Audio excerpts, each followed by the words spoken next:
over a century, the railroad and the Rocky Mountains have challenged one another. Now, they offer an unforgettable experience. Look at the moose. There's a moose right there. Join us aboard a restored luxury train on a journey over the crest of America, through Colorado to the great spectacle of Yellowstone. Come with us into the Rockies by rail.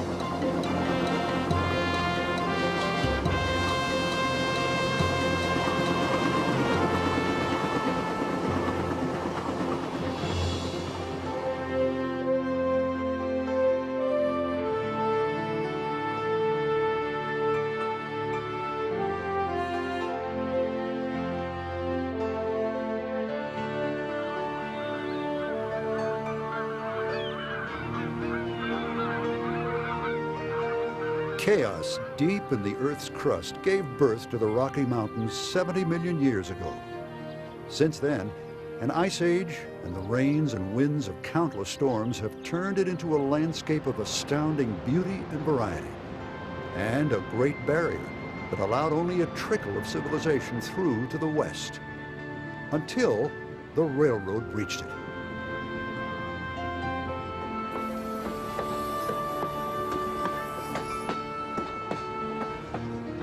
The window of a train gliding through the Rockies looks out on slopes studded with prehistoric bones and on the ghosts of prospectors chasing dreams of gold.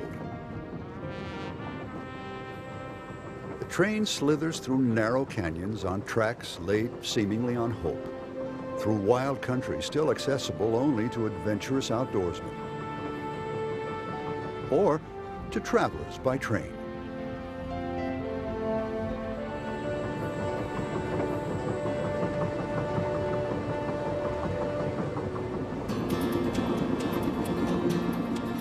We're headed west on a route from Denver to Portland, Oregon.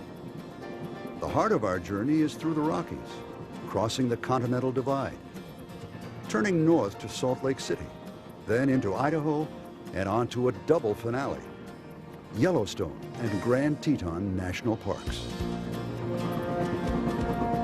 Not only are we in for some stunning scenery on this journey, but the train itself is also extraordinary. We're aboard a private luxury train of vintage Pullman cars called the American Orient Express, traveling a portion of the route of Amtrak's famous California Zephyr. Loaded with gourmet food, the train and its staff are ready to create the experiences of Americans a half-century ago, the romantic days of railroading, when many Americans got their first look at the Rockies from the window of a train. Well, it's kind of like stepping back in time. It's leisurely. You sit down, you have a drink at the bar, and you visit with people, and you learn things. When I grew up, I had an opportunity to see long freight trains, passenger trains go by, and it was always very thrilling. So I like to travel, and I love trains. We just retired. We've been working very hard for 37 years and wanted to get out and see the country. And I'm afraid to take a nap because I might miss something.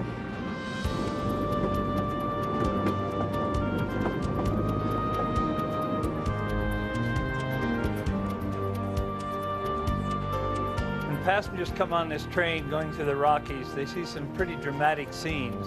Hey, David, you see the golden eagle out there? No, I missed that. We just saw an antelope go a little bit ago out there. Passengers wanting to know more about what they're seeing can get the answers from John Borneman, the train's traveling naturalist. The high points of the route, first is coming up over that great divide, and then coming down and seeing these vast canyons and the escarpments and the rocks, all this around us, and the sage growing. This is the west. Whether you're just going along on a regular train ride or going on the American Orient Express, you're sitting there with these wide windows, you have a panorama view on either side, or sitting in the rear and seeing that track going out behind you. There's no such thing as a bad seat on a train. And nothing interferes with our view except maybe another freight train coming by, and that's exciting to see that too.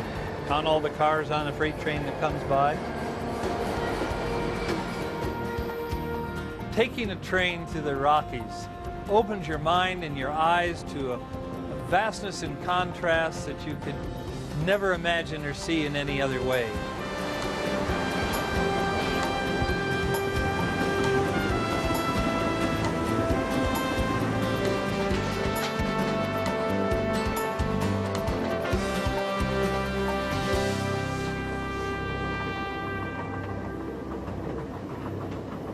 The Rockies Variety Show begins even before we've settled into our seats. With Denver still in sight, the train is already snaking upwards. Mile-high plains begin to buckle and form the foothills of the Front Range, ripples of the great upheaval ahead. The terrain grows steadily rougher. We gain a mile in elevation in less than an hour and pass through the first of the 29 tunnels between Denver and the Continental Divide. The train crawls up a seemingly endless series of switchback curves, weaving around and through sandstone formations called hogbacks and flatirons.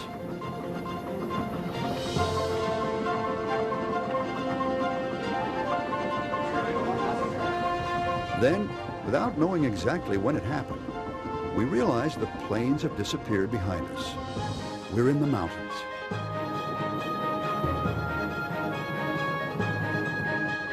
Below us, we can see Gross Dam and Reservoir, the primary water supply for Denver.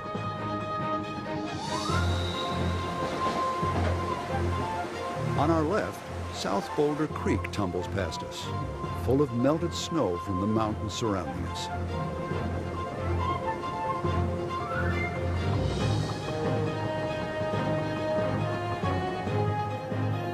Now we're within sight of the top, the Continental Divide. Here, at the turn of the century, is where the going really got tough for railroaders. Ahead lay a rock wall more than 11,000 feet high and 6 miles thick. There was only one way over it. The little trains would turn right at this spot, and with as many as 4 steam locomotives straining for all they were worth, begin an incredibly steep pull up the zigzag track to Rollins Pass. The 29-mile ordeal was called the Giant's Ladder. It took hours for a train to go over the pass, if it made it at all. In the summertime, it's beautiful. But for 6 months a year, or 7 sometimes, it was very miserable up there. You see the Continental Divide. Don Hulse is an Amtrak conductor and comes from a long line of Colorado railroaders. He knows every foot of this route and can tell a lot of adventure stories, especially tales of Rollins Pass. Snow drifts on Rollins Pass up to about 30 feet at times. Sometimes they were up there a month at a time in the wintertime trying to get the railroad open because of the snow slides, avalanches. They just had a real dickens of a time trying to keep the railroad open in the wintertime. Colorado became convinced that unless a rail link could be kept open to the west, the state would become an economic dead end. So the legislature agreed to build the Moffat Tunnel.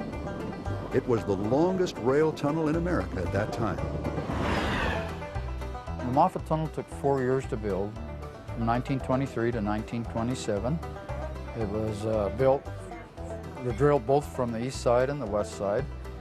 East side, they had a drill through solid rock and blast, and the west side had to shore up and dig out. Moffat Tunnel got the trains through the Rocky Mountains much faster than the Rollins Pass. 10 minutes to go through the tunnel, 2.5 hours, sometimes up to almost a month to go over the Continental Divide. 2.5 million pounds of dynamite were used to make the 6-mile hole, and 1,000 workmen. Before it was done, 28 of those men would lose their lives.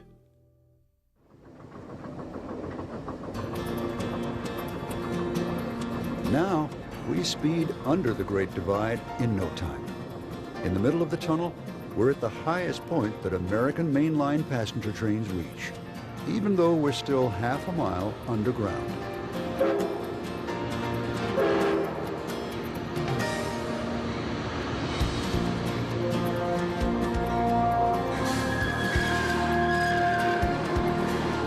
In stark contrast to the great danger of building it, passenger trains have been emerging from the Moffat Tunnel every day now since its opening in 1928. Over 70 years without an accident.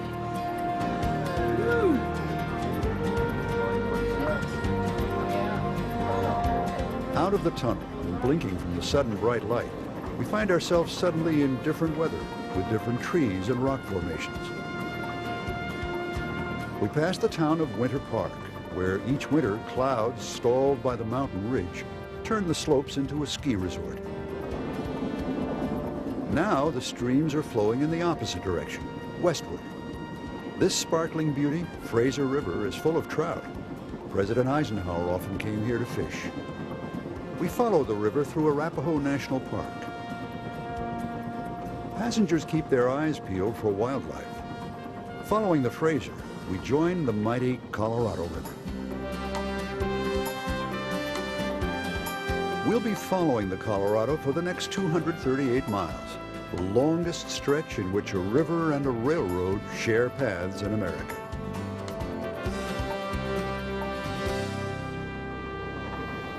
The Colorado is some river.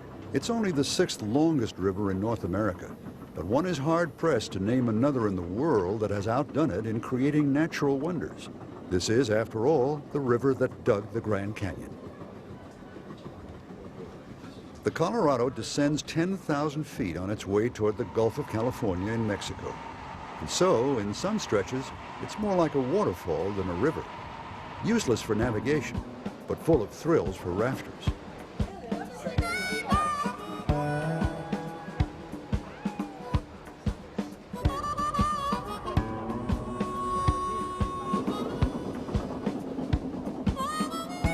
Colorado soon ushers us into a series of canyons, each of which seems determined to outdo the others in both spectacle and originality.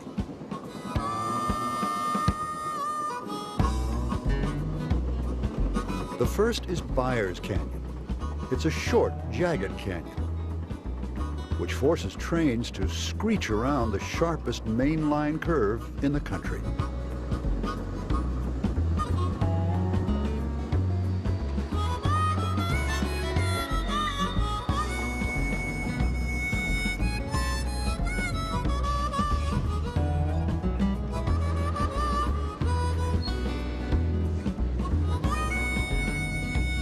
Motorists on Highway 40, on the other side of the river, zip through the canyon in 5 or 6 minutes. We're in no such hurry. In some places, the canyon's walls rise almost straight over the tracks. The railroad has strung cables overhead to protect us from falling rock, all of which adds to the adventure. I remember driving it one time years ago and how agonizing it was to try and drive and see the scenery. And this way, you're in the captain's seat almost when you get to just sit back and relax and absorb it all.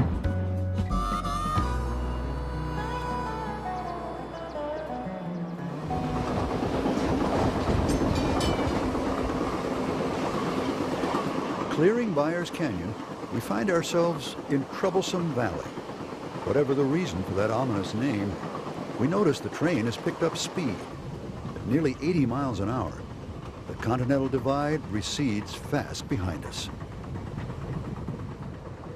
The train slows as we pass through the town of Kremling. This is the center of cattle country. The engineer needs to look out for deer as well.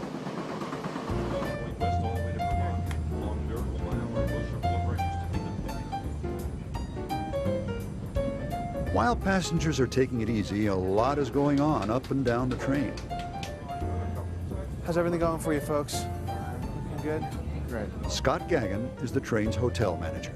The train basically is almost a quarter-mile long, and to supervise what's happening over a quarter-mile span, it takes good planning, time management, and also walking back and forth throughout the train, checking with the different employees that you come in contact with as you walk the train, and also having the foresight to predict movement of the train, handling a bottle of wine, pouring a glass of wine, handling glassware, handling all the fragile items that it takes to run a hotel. that is moving at 90 miles per hour down the track. Good morning. I'm sure there's another Downing car straight forward. How you doing today? Interaction with the passengers is basically on a casual level, a friendly level. I want them to be comfortable enough with me to come to me if they do have a problem, but also be comfortable enough with me where I enjoy my job at the same time. Hello. I see the American Orient Express bringing back a piece of the past that many have experienced and will have the opportunity to experience again and relive those memories that a lot of folks have, your grandparents have, or your parents have of their childhood. Reliving the past is exactly what passenger Dale Eckerman had in mind. When I was little, my parents took me out to the Middle West each year for vacation, and we always took the 20th century. I actually rode in this observation car, now called New York, but at that time it was on the 20th Century Limited, and it was named Sandy Creek.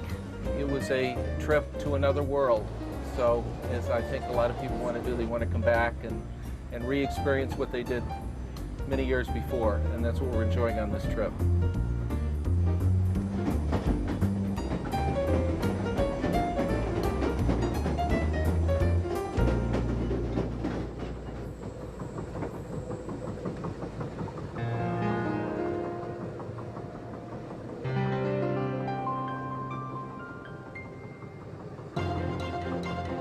The momentarily placid Colorado River lures us gently into Gore Canyon, a stretch so rugged that construction engineers who planned the railroad thought seriously about abandoning the canyon and routing the trains up over the mountain ridge. In the end, they decided to continue clinging to the Colorado's banks.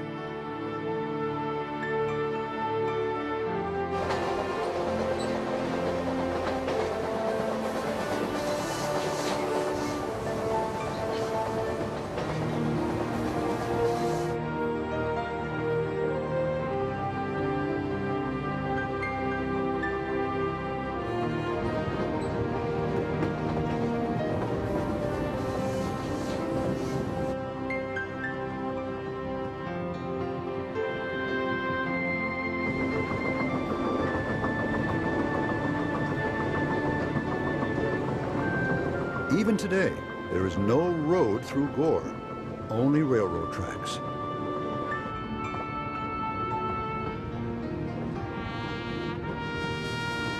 Conductor Don Hulse. If you look up, you see cliffs 1,000 feet up. If you look down, you see some of the rocks that have come down and are in the river, and they, of course, cause these rapids that are in the river. They don't allow rafting in this Gore Canyon unless they have a special permit. And you can see why. You can see it down in the water there. The rocks in the water, really treacherous. It looks like fun, but it's very treacherous.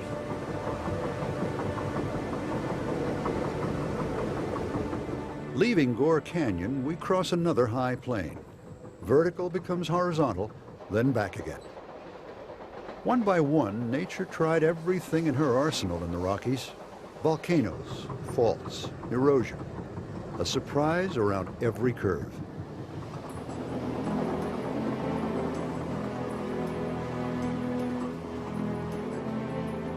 And she's at it again in Red Canyon. In contrast to the towering rock walls of Gore Canyon, the riverbanks here lean gently away from the Colorado.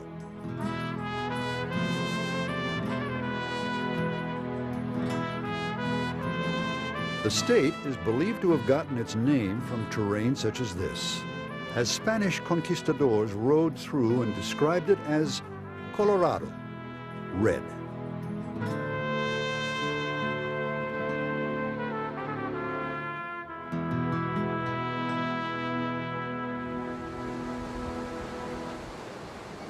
Ladies and gentlemen, tea time. Where's your tea? Right here. Allow me. Ladies first, I would hope. And for you. Oh my, is that not the finest tea you've ever seen this side of England? Yeah. Excuse me, can I get you some tea? I'd love some tea. Okay, how would you like that? Lemon only. Just lemon? Just plain, miss. Okay. Please.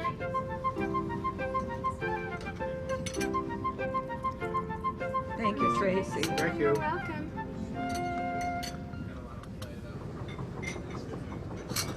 The way to see this beautiful country is by train. When you fly, you see nothing. But here you see the beauty of the train, the awesomeness of engineering bridges and tunnels, which is amazing to me how they ever built it. Most amazing is how did people come across this vast land in a covered wagon and survive. That leaves me awestruck.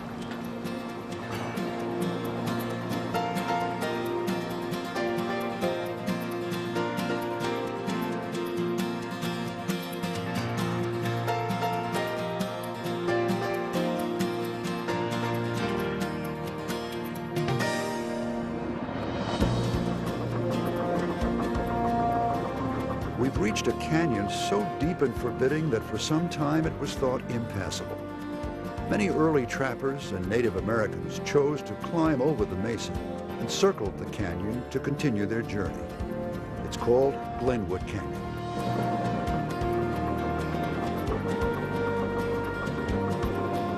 Railroad engineers were the first to cut a permanent passageway along the base of the canyon.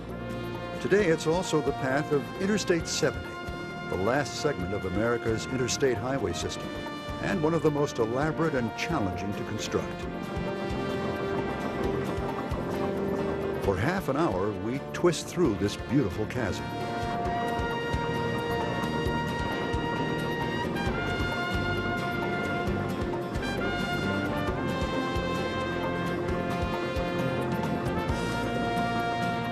As we went through that gully, these enormous, craggy rocks rose right up beside us on both sides, and they looked like castles, sort of. And I kept thinking one of the princesses should be peeking her head out and looking down at us. It was so beautiful and so very, very high, with the river flowing along beside us and the rocks going up. It's just breathtaking, really. Glenwood Canyon actually inspired a new kind of railroad passenger car.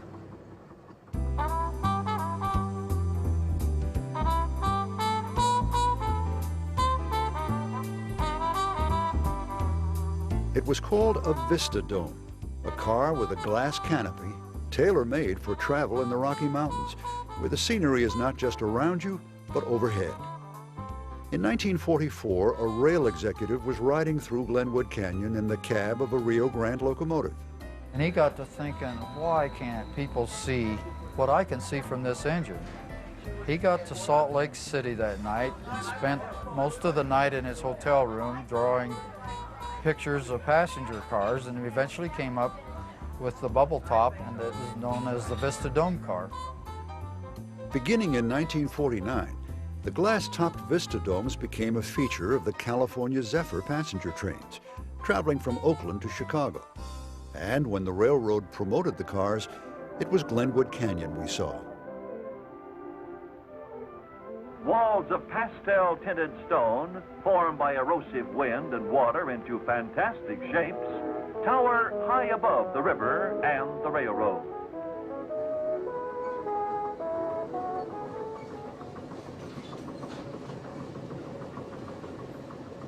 Although the Vista Domes were retired in 1970, Amtrak's California Zephyr still makes this run, and Glenwood Canyon continues to thrill train passengers.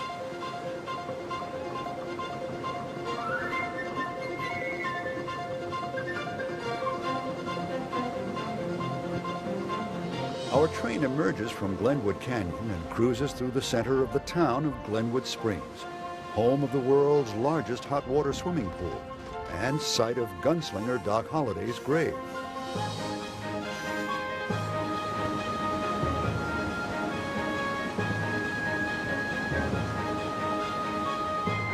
The scenery continues its non-stop change. Forest gives way to sage and dunes that look like settings for a western. Then, immense mesas, and a region that was once home to large numbers of dinosaurs. Their skeletons continue to be exposed by erosion. We cross the border from Colorado into Utah, and minutes later we lose the Colorado River, which heads west toward its masterpiece, the Grand Canyon. Deprived of its waters, the land begins to resemble Mars. These eerie forms, lit by the setting sun, signal the end of our first day on board the train.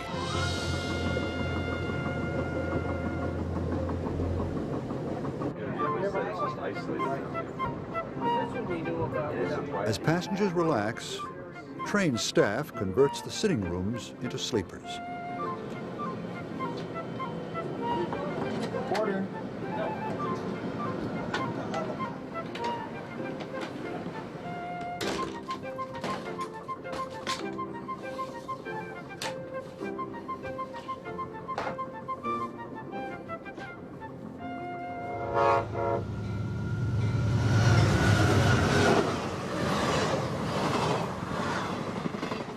The light fades out on a desert scene as we roll on through the night, gradually swinging north. And in the morning, we arrive at our first off-board stop, Utah's largest city, Salt Lake City. Salt Lake City, on the western edge of the Rockies, is the capital of Utah, but it's better known as the headquarters of the Church of Jesus Christ of Latter-day Saints. The passengers head downtown for Temple Square, Utah's #1 tourist attraction. Church spokesman Dan Rascone.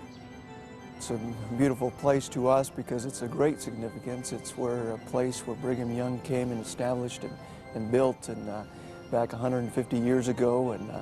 And it's a place also where many people come from all over the world and have a chance to visit and learn about the church and be able to experience a little bit about what we believe in. For most visitors, the Tabernacle is the highlight of the tour. The Tabernacle is one that everyone is always excited to come in and take a look at because of the Mormon Tabernacle Choir. It was a building that Brigham Young felt needed to be built in order to accommodate large congregations of people. So when they walk in, it is one of awe because of the size of it, because of the way it's structured, because of the design and everything about it.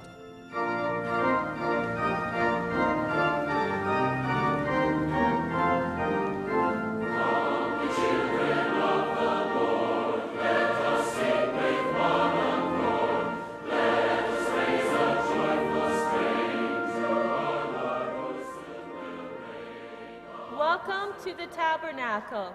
A tour of the Tabernacle includes a dramatic demonstration of its legendary acoustics. A pin is dropped on stage. We listen from 150 feet away. Unlike the Tabernacle, where the public is welcome, only members of the church are allowed inside the temple, where Mormon couples from all over the world come to be married. The temple's walls and spires are built of solid granite 6 to 9 feet thick. Construction of the temple took 40 years as oxen dragged the blocks of granite here 23 miles from the quarry, each block weighing more than a ton.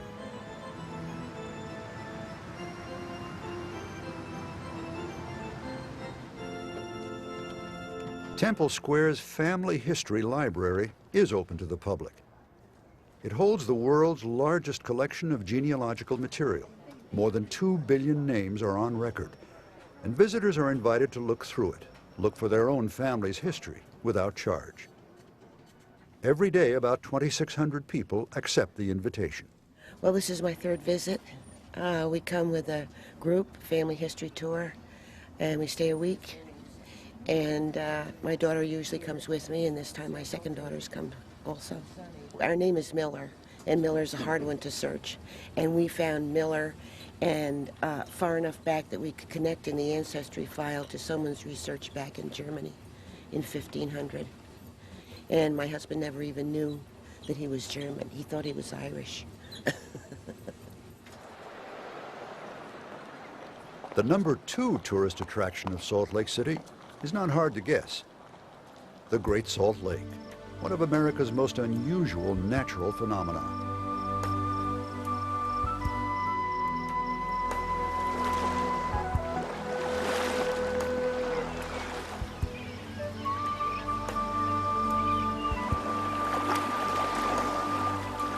2,100 square miles of water, but don't try to drink it.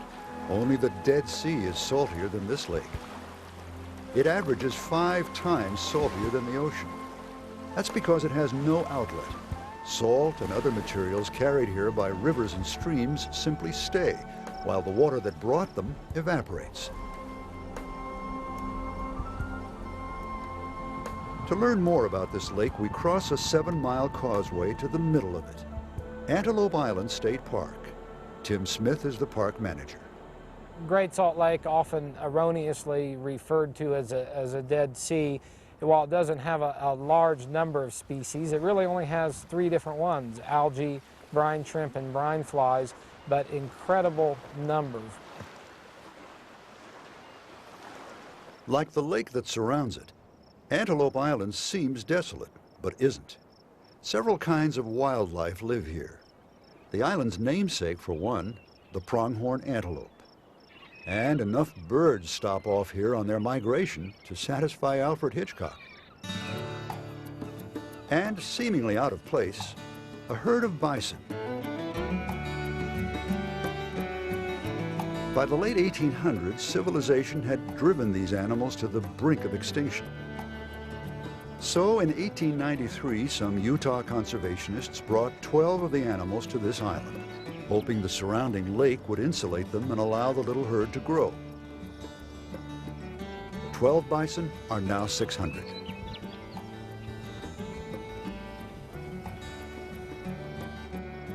People visit Antelope Island that participate in a range of activities, everything from sightseeing, just driving around, looking at the views, to hanging out on the beach and enjoying Great Salt Lake. We have over 20 miles of trails, very popular for horseback riding, hiking, and by number, the most popular, mountain bike riding.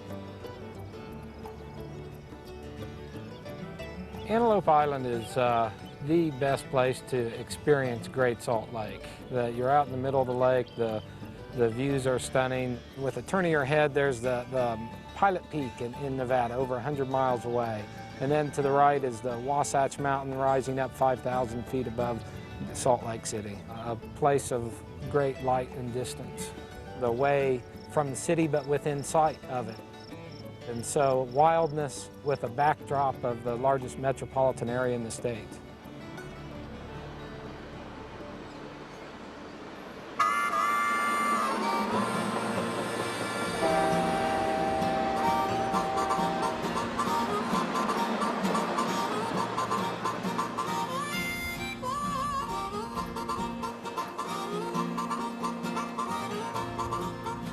We're back on board the train, weaving north and west along the foothills of the Rockies Wasatch Range. Before long, we pass Ogden. This part of Utah is full of railroad history, good and bad. Train robbers were once frequent visitors to the area. It was just north of Salt Lake City in 1869 that the Central Pacific Railroad, laying tracks from the west, and the Union Pacific crossing the Rockies from the east, met. They drove a golden spike, signifying the first link between the Atlantic and the Pacific by rail. We're headed north, paralleling the western rim of the Rockies.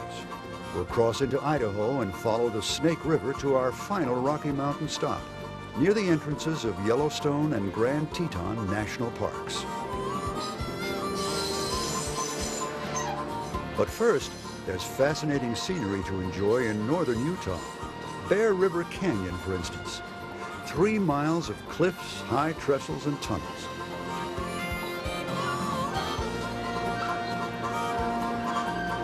At the base of the canyon is Cutler Dam.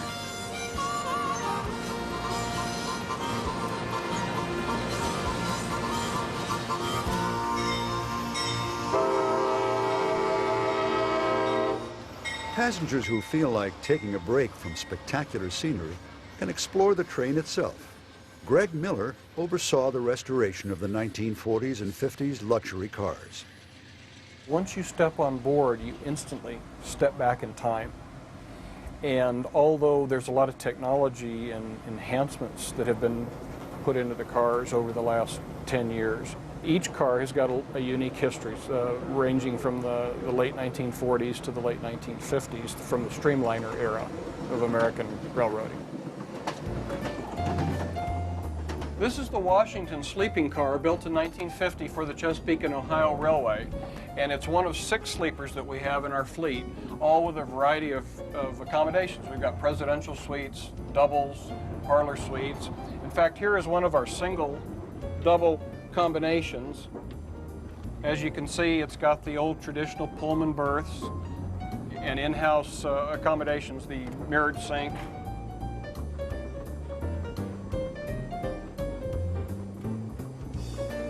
Each of our cars also has a public shower cabin, and as you can see, they're rather spacious. And we observe the old railroad tradition of 3 minutes in the shower, but we've never run out of hot water.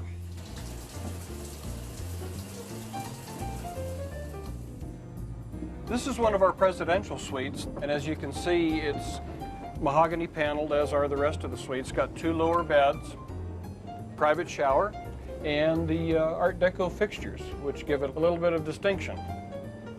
This is the pride and joy of our fleet, built in 1948, and it was one of 2 built for the 20th Century Limited with the deep windows. It's a magnificent viewing platform. You've got the back windows. It's a grand observation lounge.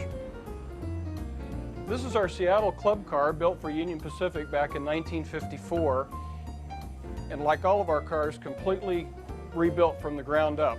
Baby grand piano, a library. It's a great place just to relax, read a book, listen to some music, and enjoy the scenery outside.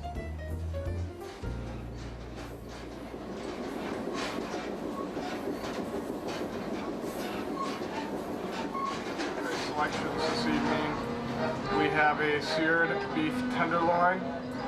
It's served with a sauce of shallots, brandy, and gorgonzola cheese.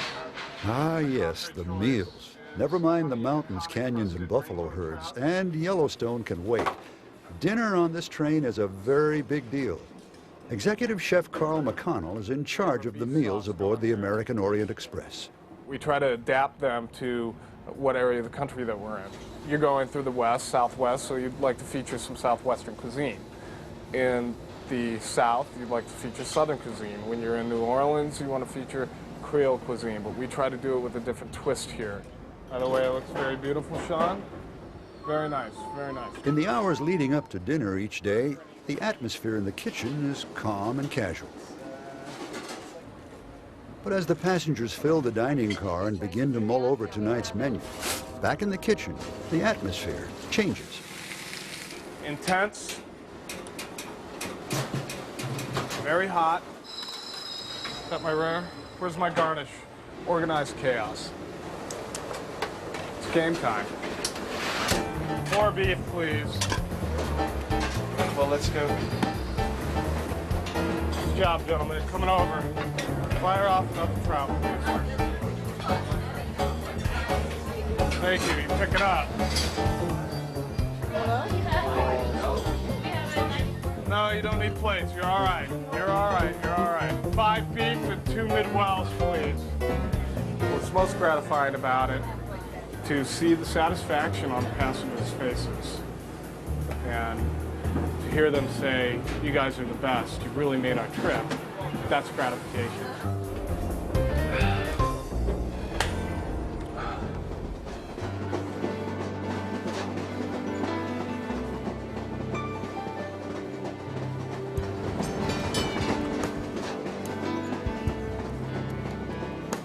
What an ambience this rolling gourmet restaurant provides with its meals, the artwork constantly changing.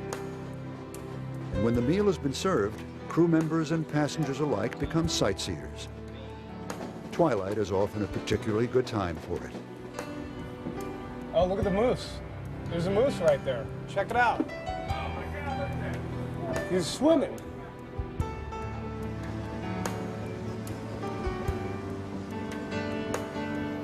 We travel once more into the night.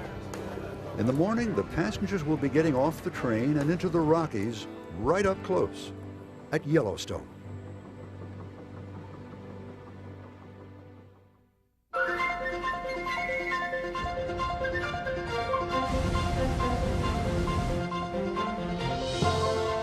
going off?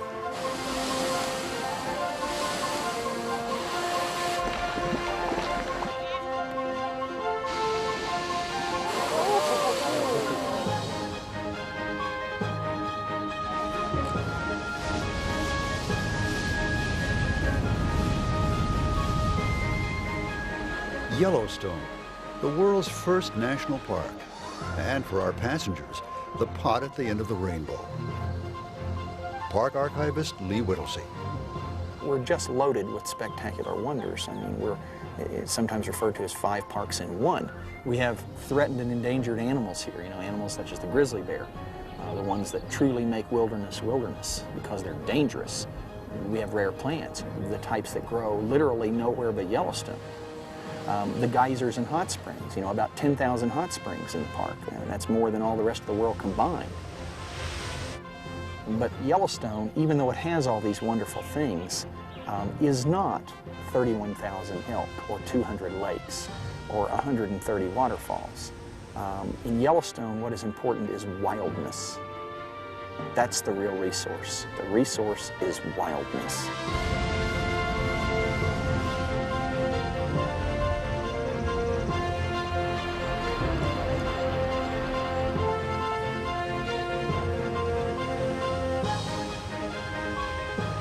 When fur trapper John Coulter returned from Yellowstone in 1808 and told about bubbling mud, underground fires, and erupting springs, most people thought he was making it up. 75 years later, visitors began to arrive in numbers, the same way we did, by train. The train played an exceptionally large role in early Yellowstone. Beginning in 1883, the Northern Pacific Railroad came to the north entrance. So virtually all early visitors came by train, got on a stagecoach, and took 5 to 10 days to go around the park. The average visit today is 1.5 days to Yellowstone.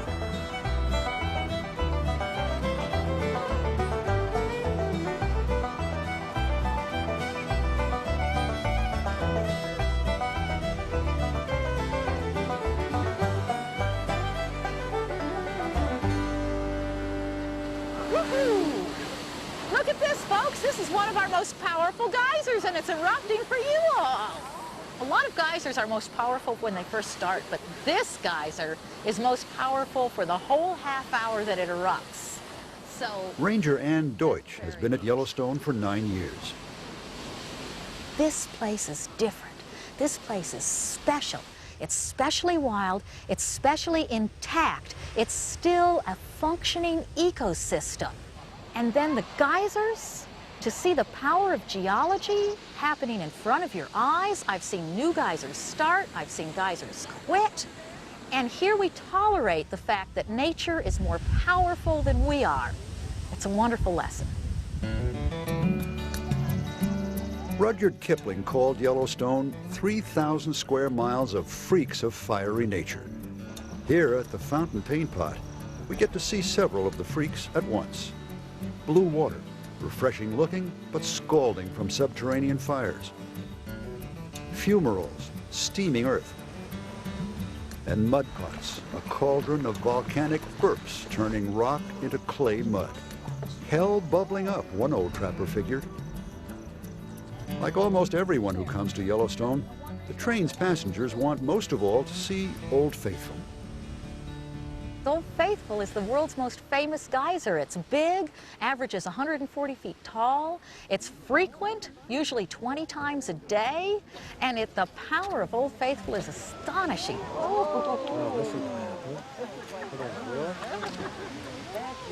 I've seen Old Faithful over 10,000 times, and I like it more than I'd ever liked it before, because the more often you see it, the more you see the subtle differences. No two eruptions are the same, just like snowflakes.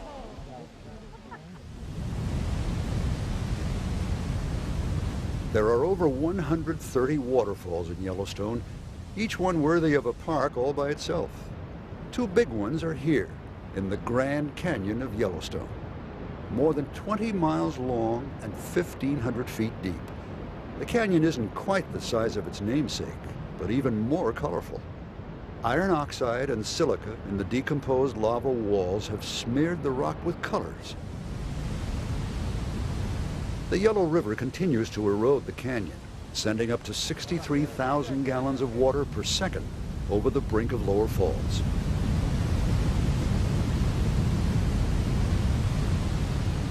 On this land, the forces of nature dominate. If there's a flood, the land floods. If there's a fire, the land burns. In 1988, Yellowstone did burn.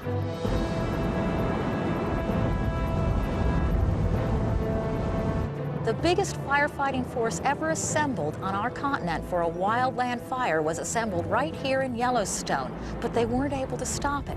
With those big winds that were blowing in 1988, small sparks would be blown from one burning area into an area that hadn't started yet, and those small sparks would start new fires. So even though 21,000 firefighters took shifts in Yellowstone, it wasn't enough to stop the fire. They did an excellent job saving buildings and saving lives. But the forest was ready to burn, and the new generation of trees was waiting to have their chance.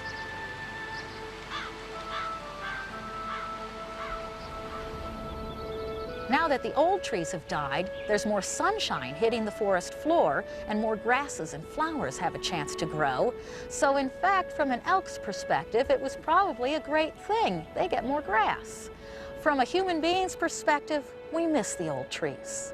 And knowing that the new trees are coming up is almost enough.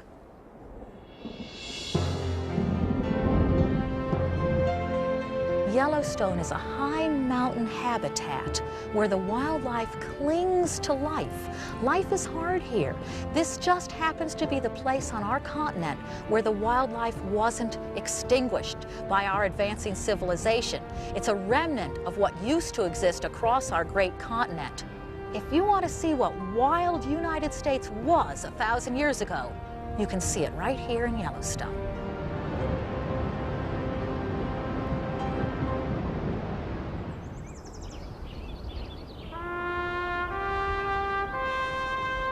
Yellowstone is a vast upland plateau with incredible geothermal features that you'll not find anywhere else in the world. What it's not is the vertical magnificence of a big mountain range, and that's what you get when you drive 20 miles down the road from Yellowstone to Grand Teton.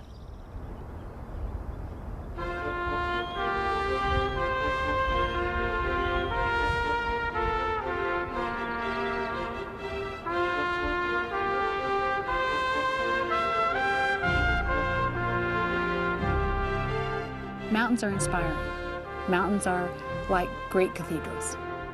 I think it's that feeling of, I'm a human being and I'm really different from all of this, but I'm very much a part of it. I'm just not the biggest part. Whereas many of the Rockies were volcanoes, the Teton Range was more like an earthquake. Forces below literally rammed the peaks into the air, 6 of them more than 12,000 feet high. I'm going to try to get Mount Moran to behave itself. Grand Teton Park cast a spell on Linda Olson that still holds her after 26 years as park ranger here. Grand Teton has been referred to as sort of a windshield park in some respects because people drive the roads of the parks with their eyes plastered on the mountains. So it's just a view that you can't take your eyes off of it, and in fact we're subtle enough and devious enough to make all our roadways so that around every corner it's a new and magnificent view. Part of the problem of a windshield park is getting people out of their cars and away from their cars and into those mountains, because it's an incredible place. Yeah. It's all beautiful here. It is beautiful. The mountains are beautiful. Is there any They're place else spectacular. the mountains are shaped like this? The Alps. The Alps. Really? Mm-hmm. Mm-hmm. These are America's Alps. These mountains are very young.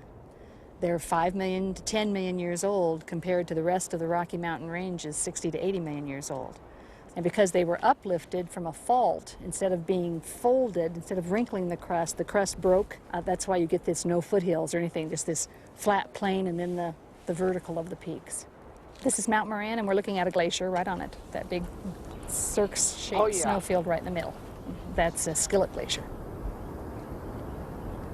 Grand Teton National Park is a park that has great opportunities for any interest that someone might have.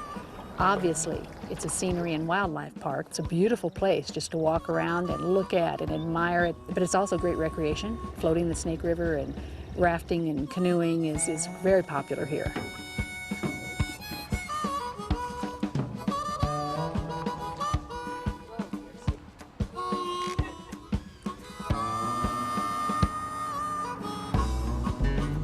The wildlife here is incredible. Grizzly bear to little ground squirrels that you see running around your picnic table when you're having lunch. So a vast array of wildlife, bird life. It's a great natural area. The valley floor is a great sagebrush plain, and you think that's going to be dry, and you get out there and you see wildflowers like lupin and the balsam root that's blooming now, later the scarlet gilia, the vast array of a palette of wildflower colors. It's a great visual park. Just outside Grand Teton Park is the town of Jackson, Wyoming. Once a fur trading center, Jackson turned itself into a boom town, catering to skiers and tourists year-round. Passengers stroll its boardwalk and scatter into the shops. Jackson is our major gateway city for this park. It's western. It has great big antler archers on the corner of the town square because the elk is such a predominant animal here. It retains a western flavor, and yet it's got big town stuff. It's got music festivals, orchestras, it's got incredible art galleries. And yet, even though it has kind of that international, big city flavor to it, it's a very friendly community. And probably the most spectacular place in this park, and the place that every visitor goes to, they cannot go there, is Jenny Lake. Jenny is a spectacular, oval, brilliant blue sapphire that sits right at the heart of the Tetons.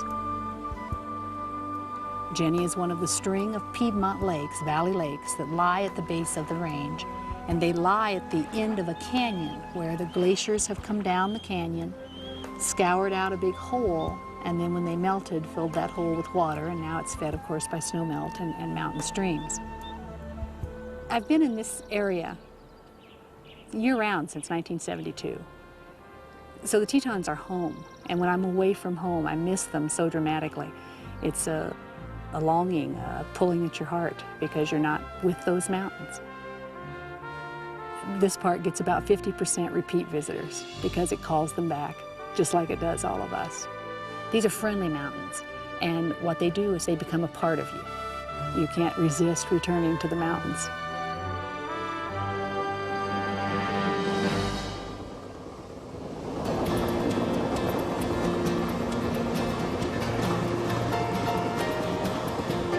Back on board the train, we speed toward Portland along the Columbia River, leaving the Rockies behind.